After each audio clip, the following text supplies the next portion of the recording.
All right, we are going to start with an interview with Igor Acacio from the Political Science program. Igor has published a book in the last year called Presidentialism and Civil Military Relations. He published it with Octavio Amorim Neto. I knew I was going to do it wrong. Hello, welcome, Igor. Thanks for being here with us to share about your book. Well, thank you for having me. This is amazing. Let's just start in general about you and your general field of study. Right. So I'm Igor Acacio. I am originally from Brazil. We all get to write books about our own countries too. I'm an assistant professor of political science. I come to HSS, this is my second year here, and I come here from a postdoc at Tulane, but I went to UCR for my graduate studies, so I'm not new to the area. I study coercive institutions, defense and security, mostly in Latin America, but not exclusively in Latin America. I teach classes in comparative politics, Latin American politics, and in the very near future, a class on armed forces and politics, and a class on violence in Latin America. And what motivated you to write Presidentialism and Civil Military Relations? So in the preface, my co-author and I write that this is like something that we've been working on for 10 years. And it's not hyperbole. It's like, yeah, that's what we did for 10 years. Texting each other every day about like the weird stuff happening in Latin America when it comes to this resurgence of the military in politics. And Latin America was the land of military dictatorships. And then these countries all transitioned to democracy. The military went back into the barracks, and then it became the land of presidential democracies. It turns out, after like 20 years in the barracks, we started seeing like this resurgence of military relevance in politics. Not through coups mostly, but they just start operating everywhere. It's public security that they do, it's emergency management, and then it's cabinet positions. They become, they get recruited by presidents to serve in the administration in stuff that doesn't have anything to do with national defense. Everything else. And that it becomes interesting because it's a thing in other places. So Bolsonaro, president of Brazil, gets elected. He appoints about 40% of his cabinet are military officers. He himself is a former military officer. But there's other places. Trump's first administration, first year, about 35% of the cabinet members had been military officers before. And then you get Duterte in the Philippines. You get Chavez in Venezuela and the democratic backsliding that happened there. Like it seems to be happening everywhere when we start, okay, like what's going on here? And is this a feature of political institutions? Are we enabling this with like these new democracies? What is going on? Mm-hmm. Right? And as a political scientist, how do you approach this question? What are your methods? Right, so it's super fashionable now in political science, so I can't say I'm like, the person who, I'm not original here. It's a multi-method strategy. But most of the studies in what's called civil military relations, which is what we do, they're single case study or like comparative case studies, very like long monographs about the history of the military in a given country. And then on the side of political institutions, presidentialism, parliamentarism, those kinds of things, you start seeing more quantitative studies. So we deliberately, when we merge two literatures, we also try to merge two methods. So it's a multi-method approach. We have statistical analysis, both at the cross-national level, so all democracies from 63 to 2021, but also a deep case study of Brazil, where we can focus not only on the causes of militarization of the cabinet, which is what political scientists like to call the dependent variable, but on the consequences of that. So like what happens when these guys get in areas that have nothing to do with national defense? Like what are the outcomes? Like what gets produced in these democracies, right? So then we do a deep case study of Brazil and its impacts, and we also do what's called a rigorous process tracing of the mechanisms that take place. Like what is actually going on when Bolsonaro, which is the extreme case in Brazil, appoints the military? What do they offer to the military? What does the military offer to Bolsonaro in return? Right? Set the stage of Brazil for folks who don't have a lot of knowledge about Brazil. What do we need to know to understand your book? Right.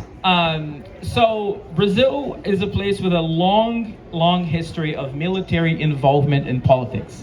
I love telling my students these things. Brazil was an empire, right? Brazil was an empire from 1822 to 1889. For the most part in that period, the military was under control of the emperor. And it later became a kind of a constitutional monarchy. So they had a prime minister and this and that, very much like looking to England. The military starts getting active in politics after what we call in Brazil the Paraguay War. And that's a massive external conflict. Brazil, Argentina, they join, and then they fight Paraguay. And the military come back from the war and they get super active. They're like, well, we've always been neglected. Like, we almost lost a war to a country that is really small. And that's unacceptable. We need to professionalize the military. So this becomes like a constant thing where the military looks at itself as, well, we are the guardians of the nation, and we know better for the most part. Like, these guys in suits know nothing about what it's like to fight wars. We know better. We're going to modernize the country. They topple the emperor in 1889, and then it becomes like a constant thing of military intervention in politics until the 1930s. There's a revolution. They join the dictator who takes over that revolution. They run the country with him. Then we have an experience in democracy for 20 years. They topple the democratic government, become the actual dictators of the country for 21 years. And then we transition to democracy in 1985 and start seeing, oh, these guys are going back to the barracks. They are figuring out how to behave in democracy. They no longer want to absorb all of these functions. They don't see themselves as the saviors of the nation, but like under civilian control. And we thought this problem was solved until Jair Bolsonaro gets elected president of Brazil, basically. And a little before that, with these political crises that start bringing the military into the politics of the country. Okay, so you started to talk about the president's cabinet, but let's dig a little deeper. And just a basic, what is a president's cabinet? So presidents, prime ministers, so the idea is that the people who are brought in to have cabinet level positions, right? So these are individuals who are responsible for different portfolios in the government, health, defense, foreign relations, and those kinds of things, right?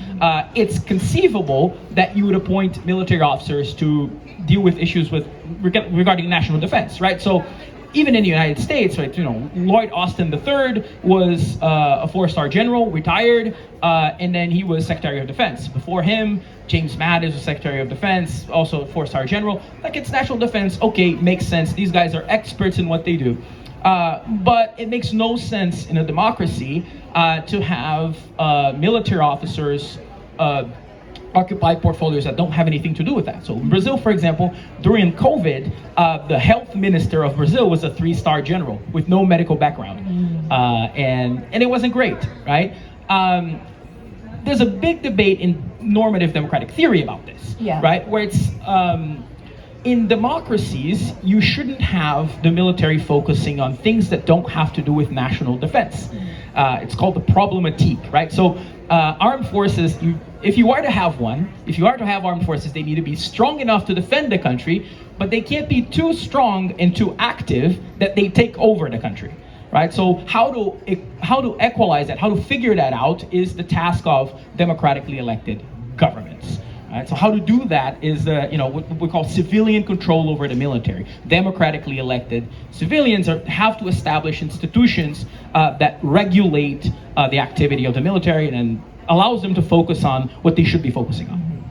And you also make the argument that even appointing retired military to these cabinet positions is also a little risky. Play that out. Well, yeah. So in most countries, particularly when we're talking about officers, so these are people who have served for 20, 30 years in the military, and the military is like the closest thing people would call a total institution. It's like you go to a military academy and even military boot camp, right? So, it breaks you up to build you up again. So the military becomes part of your identity, your core, right? So, you're a Marine first and then you're whatever, right?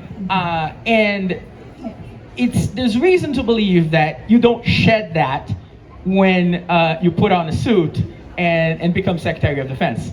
So it's an issue about like what kinds of loyalties do you have? You are still a military officer. You're no longer in active duty, but you're still there. And then there's issues with like hierarchy, like practical things that will happen once you have lots of military personnel doing politics. So one of them is like you're going to have someone who's the national security advisor and is a 3-star general, H.R. McMaster during the first Trump administration, and you're going to have the Secretary of Defense who's a 4-star general.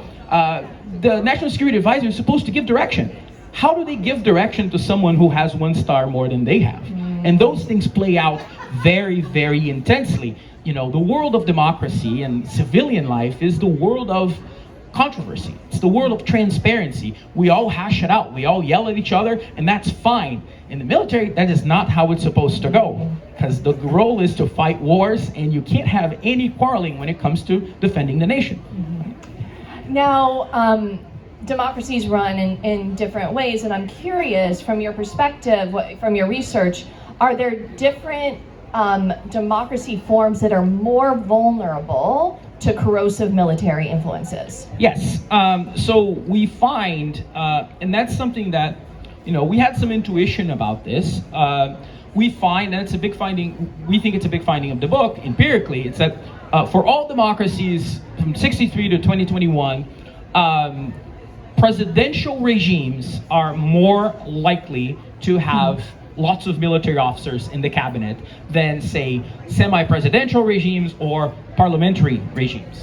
Now, you can ask me, why is that the case? Well, presidential systems they establish this like super close relationship with the military institutionally, right? So the president, we talk about this all the time in the United States, right? The president is the commander-in-chief, right? They're also able to have way more freedom to appoint members of cabinet. In parliamentary systems, you know, the members of parliament, they become members of the cabinet. It's like there's this, you know, kind of really close relationship. In presidential systems, presidents have the prerogative to appoint. And then it's not just that, right? So what else do you see there? And they work in tandem. Declining party systems. So party systems where you are losing kind of focus on the parties. Parties they die off, they lose votes, and then like new parties are created. You start having a lot of what's called electoral volatility. So it all works in tandem. And then the final thing that I would say is like in this context, right? So declining party systems, presidential systems, and then of course extremist leaders. So you're going to have individuals who are not in the center, the democratic center. So they're either like on the extreme left and extreme right with anti-democratic tendencies, and then they look at the prerogatives that they have, and then they look at the declining party system. They may not be able to form coalitions with those governments, and they're like, well, you know what? We're going to bring new coalitions that have people with guts. That's how they stay in power. That's how they figure out how to, you know, get their policies passed, because they're always going to have the backing, if not real, symbolic of people in uniform. Yeah. So those are the 3 kind of conditions that we find that enable these things. They're kind of like, they're correlates, right? They're not causes, but they're definitely there when you start evaluating kind of the whole scenario of this. And just to double check, right, even though you're focusing on Brazil as your case study, the 3 things you just noted, you believe that we can look at those trends elsewhere in the world to come to these conclusions? Or what's distinct or what's similar about Brazil? Right. So Brazil, so one of the chapters of the book is a statistical analysis for all democracies from 1963 to 2021. And then for Brazil, we start figuring out, okay, what else matters? Because clearly that's the case. So Brazil, it's kind of a case of where these variables typically operate, but it's also a case of the extreme value on what's called the dependent variable, meaning militarization of the cabinet. So like it's one where, you know, we got to a point where Bolsonaro appointed more military officers than the military regime from 1964 to 85. It's like, what is going on here? Right? So it's a case that draws interest because it's an extreme case where we can kind of probe the mechanisms, figure out like what's going on here. We do find that there's more stuff, right? That these are only conditions, kind of correlations that we find, and then we need to account for other things, right? So First, the preferences of the president, they do matter. Some presidents are completely anti-military. They're like, yeah, we're not going to need these guys. You got a guy like Bolsonaro. He's a former military officer.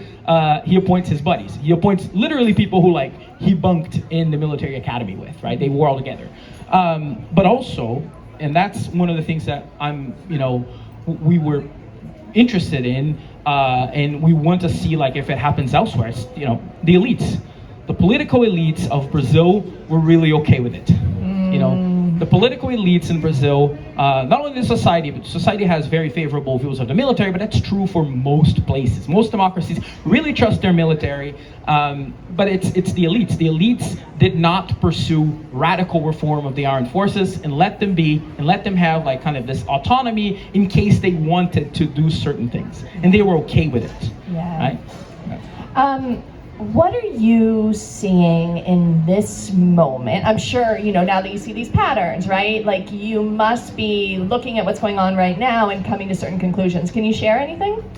Yeah, so I think one of the, and this is something, I guess in publishing and doing things like that, we came up with the term too late, but what we really shed light on is backsliding through militarization. And I Control F this on the book yesterday because it's now I talk about this all the time, but how many times does this appear in the book? Twice.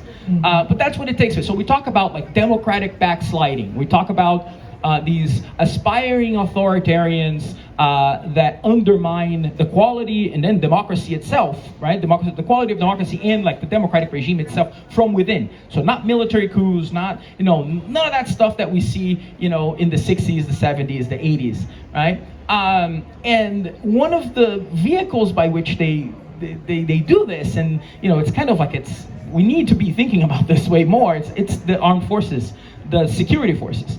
Authoritarians do not consolidate power without coercive institutions, without people in uniform. They do all sorts of things, right? They draw on their symbolic respect. They also draw on their hierarchy. They are the commanders in chief. And they draw on an institution or several institutions that are nationally distributed with highly capable logistics. They're everywhere. And in case there is a national emergency, for example, it's super acceptable that you would deploy the military. But democratic leaders are also drawing on civilian control over the military to undermine democracy. And that's it's a conclusion of the book, but it's something, we weren't able to fully formulate until this was done. Yeah. We're okay, so it's a big investigation on the mechanisms by which authoritarians, extremist leaders, draw on the military to pursue their anti-democratic goals. Yeah. So I think this is very en vogue now. Everybody talks about this now. People talk about how the courts are important, how different political institutions are important, how protests are important. But this is one more thing, right? Yeah. It's the armed forces, the security forces. So I think we offer a framework for that as well. Thank you. So final question, what are you working on next? Oh, yeah, this is one of those things where we try to do in this book kind of a framework for new research. At some point we say, oh, this concludes a part of the agenda because we thought we were studying defense in Brazil when we started it. Mm-hmm. And then it starts this agenda on what are the ways by which presidents draw on the armed forces to undermine democracy? And it was a long project, and so we have tons of data.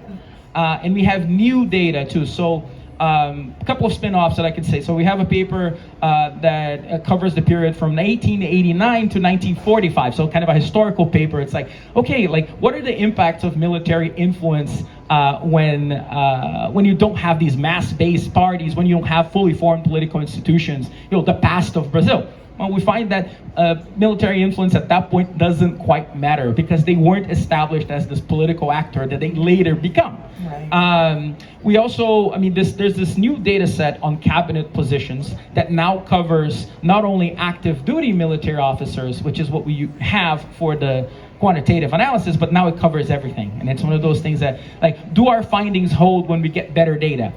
Yes, they hold, but now we have to write a new paper showing the differences between these types of data, and it seems to work pretty well. And finally, it's one of those what I want to do from now on is to get students involved in this stuff too, right? I've been teaching at least one module on the military in every class I teach. I'm going to teach like an actual class on military politics, and then I'm looking forward to see what kinds of ideas they can come up after they read this stuff. Like once they get this literature, like do they have other ideas of what to do? And then I'm happy to mentor them in these projects. This is kind of the thing that I want to do, and I think that we are in a very good position to do right here, right? Yeah. Thank you so much, Dr. Acacio. Thank you. I appreciate it. You able to hang around a little bit if anybody has follow-up questions? Oh, of course. All yes. right. Thank you.